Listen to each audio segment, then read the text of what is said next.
మూలిగే నక్క మీద తాటిపండు పడడం అంటే ఇదే. ఓ పక్కన పాకిస్తాన్లో రోజు దాడులు జరుగుతున్నాయి, సైన్యం చచ్చిపోతున్నారు, పోలీసులు చచ్చిపోతున్నారు, దారుణమైనటువంటి పరిస్థితులు ఎదురవుతున్నాయి.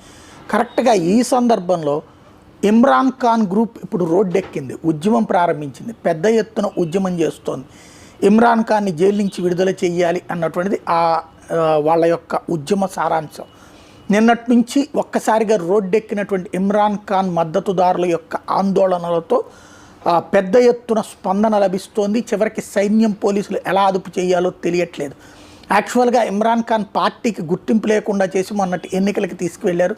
కానీ ఇమ్రాన్ ఖాన్ పార్టీకి గుర్తింపు తీసేసినా సరే ఇండిపెండెంట్గా పోటీ చేస్తే ఓవరాల్గా ప్రభుత్వానికి కావాల్సినటువంటి మెజార్టీకి అవసరమైనటువంటి దానికి ఒక 20 సీట్ల తక్కువలో ఇమ్రాన్ ఖాన్ గ్రూపే విజయం సాధించింది. అదే సందర్భంలో మిగతా వాళ్ళు అందుకని 2వ స్థానం, 3వ స్థానమే షాబాజ్ షరీఫ్ వాళ్ళు కానీ